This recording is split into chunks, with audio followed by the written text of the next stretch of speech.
Now guys, at the time of this video, I couldn't get the official price tag of the Note 7, but according to the video by Unbox Therapy, it should be around $200 plus, right? And that should place it at a price tag or price bracket of say 80,000 to 100,000 naira. And yeah, based on that price tag, you're getting all of these specifications. And the major issue with the specs has to do with the display. It comes with HD plus display. It's a 6.95 inch device, but it comes with HD plus display, which is a bummer.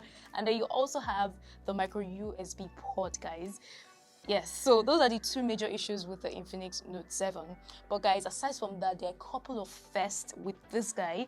And the first has to do with the design. And as if you turn it to the back of the device, you'd realize that Infinix has decided to adopt a circular camera setup. And this is the first from Infinix. And it kind of reminds me of the Motorola devices or even the Nokia 8.2 devices. I think I like the look, right? And yeah, the design is also quite unique. Now moving on to other first, and that has to do with the fingerprint sensor.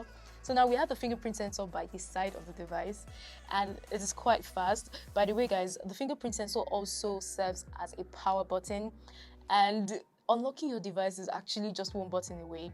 And yeah, like I said, it is quite fast, and the same can also be said for the face unlock. Now guys, another notable spec, notice I didn't say features because I've not started talking about the features yet. But yeah, another notable spec with the Note 7 has to do with the dual speaker. This is not the first Infinix device with dual speaker. I think we got it from the smart, or one of the smart devices. But yeah, the Note 7 comes with dual speaker, and guys, it does sound good.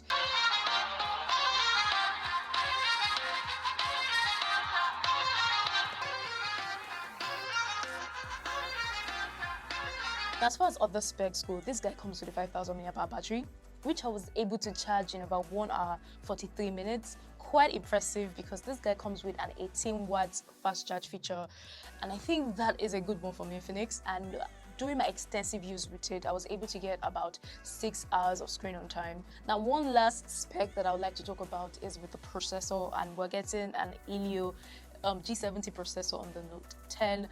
And of course paired with 6 gigs of RAM and 128 gigs of storage. And guys, as far as the gameplay goes, it's quite impressive. And for the PUBG lovers, you can actually set the display to smooth and also set the frame rates to ultra. Now moving on to the features, and topping the feature list is the live transcribe feature. Now guys, you can actually download this on your phone right now, on any Android phone, right? Because it is owned by Google. But one cool thing about the live transcribe feature on the Note 7 is the fact that it lives right there on the notification panel, and you can also access it from the navigation button. And once you launch it, right, you can obviously transcribe your voice to text and copy all that data and paste it somewhere else. Another feature, or the second feature, is with the game mode. And before you crucify me, right, I know that the game mode is not a new feature. But one cool thing about the game mode on the Note 7 is that it comes with a couple of settings. For example, you can view your game data. You can know the games you spend the most time on.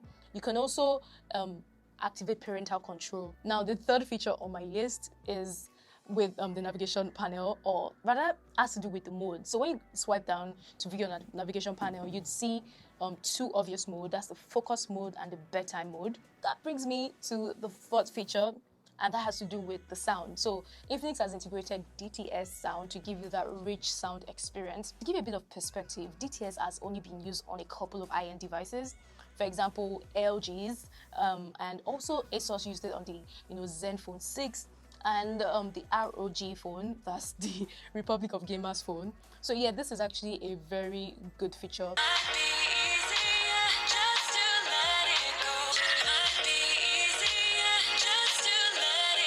Now guys, the fifth feature actually lives in the camera app.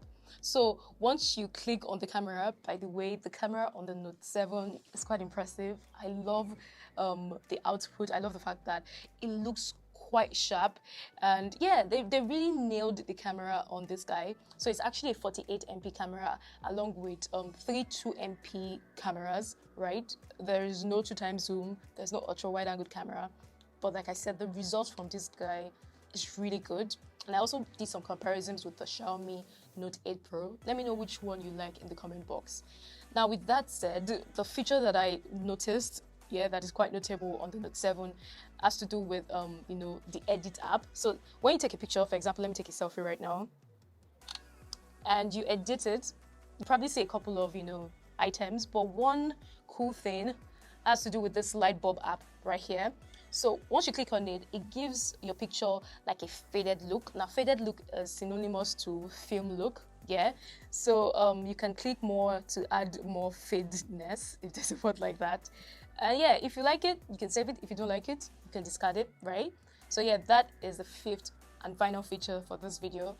And which brings me to the issues of the Note 7.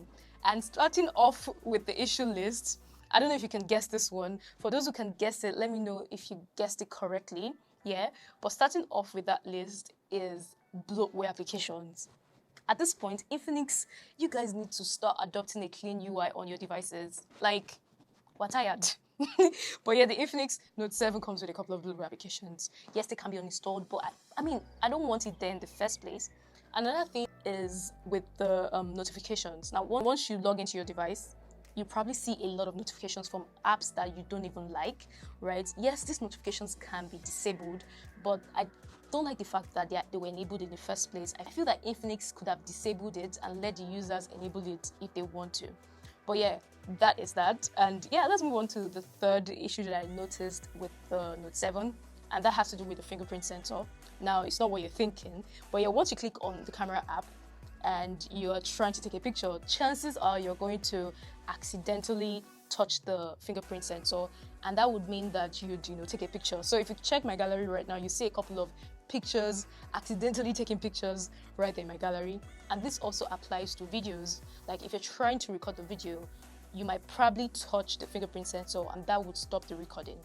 But luckily, right, you can go to your settings and disable this, right? But I wish that the fingerprint sensor was moved a little bit up so that you can avoid all of that.